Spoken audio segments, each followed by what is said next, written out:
આ audio clip છે જે વાયરલ થઈ રહી છે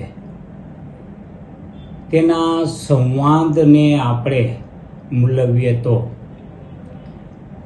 આ ઓડિયો ક્લિપમાં એમ કહેવામાં આવ્યું છે કે નરેશભાઈને તમે સીડી કોરી મોકલો અને સાથે એક ફોટો મોકલજો જેમાં જે છોકરી છે એના મોઢા ઉપર દેખાઈને એવી રીતે મોકલજો, કારણ કે ઓળખી શકાય નહીં.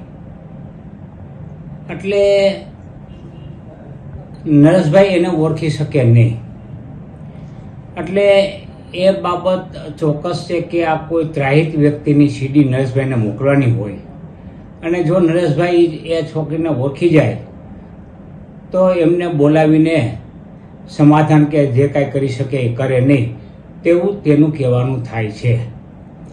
હકીકતમાં આ આખું પ્રકરણ છે એ રાજકીય હસ્તીઓએ તેમના તાબાના જે કાર્યકરો છે તેમને હાથો બનાવીને નરેશભાઈનું ખોડલધામને અને પટેલ સમાજને નુકસાન થાય તે રીતે આ આખો પ્રકરણ ઊભું કરવામાં આવેલું છે.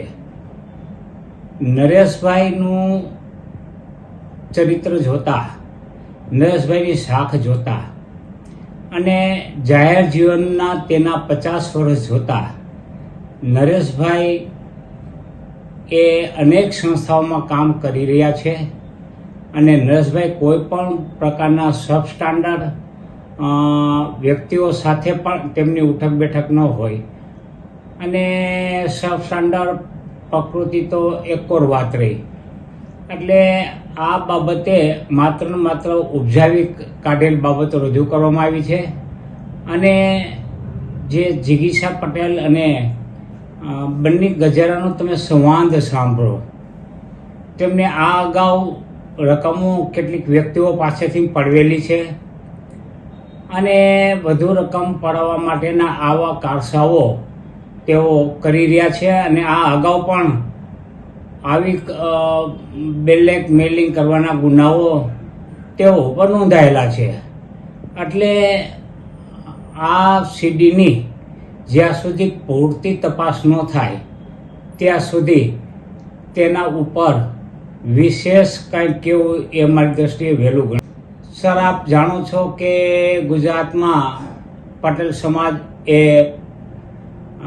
સારી એવી પ્રભુત્વ ધરાવતી વસ્તી છે પટેલ સમાજની.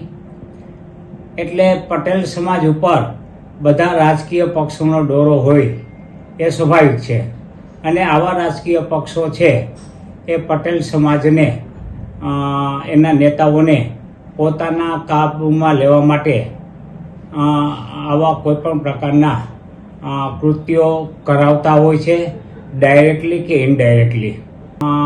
નકારી શકાય નહીં, કદાચ તેમની પાછળ પણ અન્ય પરિબળો કામ કરતા હોય.